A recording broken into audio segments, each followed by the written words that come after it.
Your doctor tells you we're going to schedule you for a Fibroscan.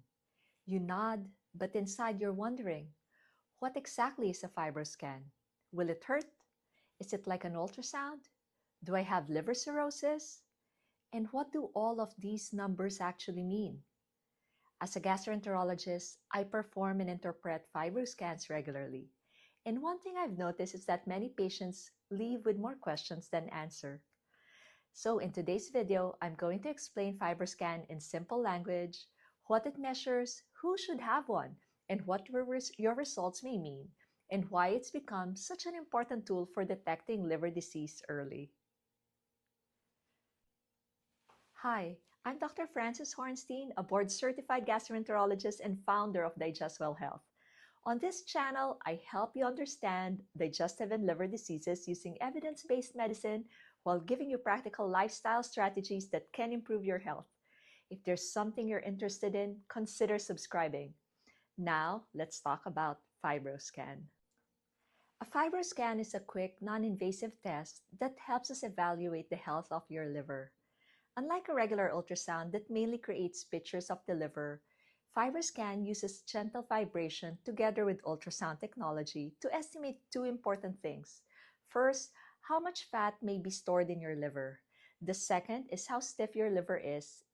And why does stiffness matter? Because a healthy liver is naturally soft and flexible.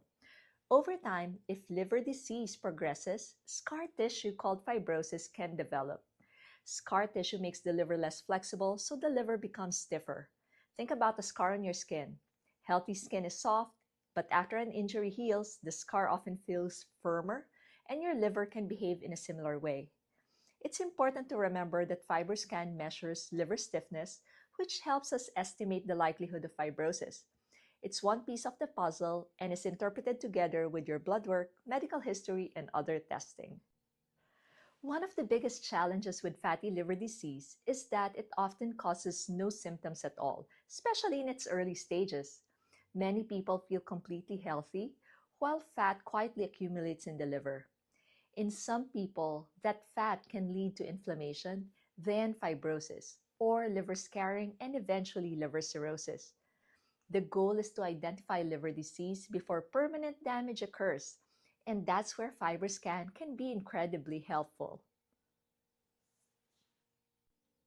Not everyone needs a Fibroscan. In fact, many people are first evaluated with blood work and a calculation called the FIB-4 score, which helps estimate the risk of advanced liver fibrosis. If that suggests an increased risk or if the overall clinical picture is concerning, your doctor may recommend a Fibroscan. You may benefit from further liver evaluation if you have fatty livers seen on imaging, persistently elevated liver enzymes, type 2 diabetes, multiple metabolic risk factors such as obesity, high blood pressure, or abnormal cholesterol. A family history of advanced liver disease is also another factor. Here's something that surprises many people. You can still have significant liver fibrosis even when your liver enzymes are normal. Normal blood tests don't always mean a healthy liver. That's why we look at the whole picture, not just one lab value.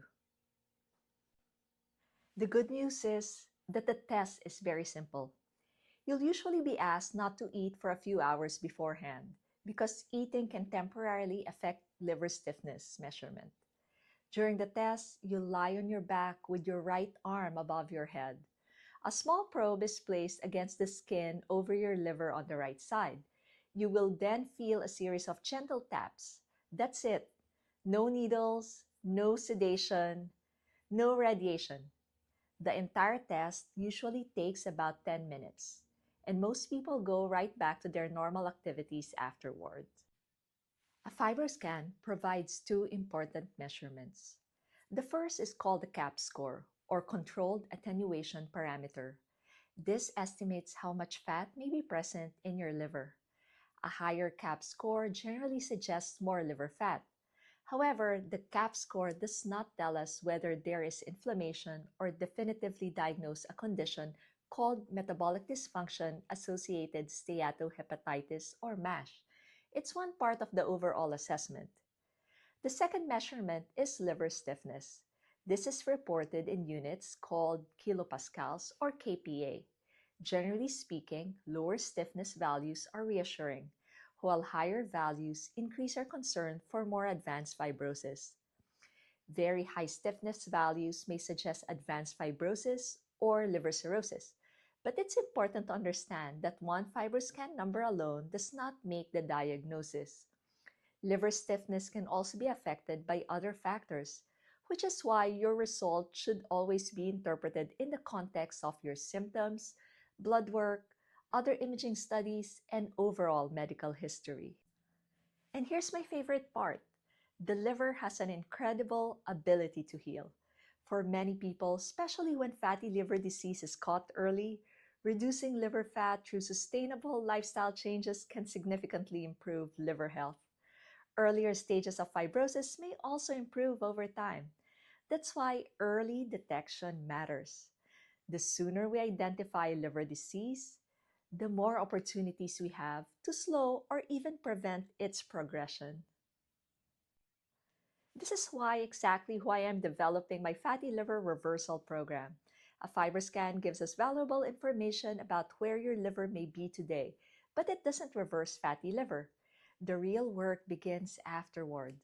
In the program, we focus on the things that actually influence liver health: nutrition, physical activity, weight management when appropriate, sleep, metabolic health, and accountability.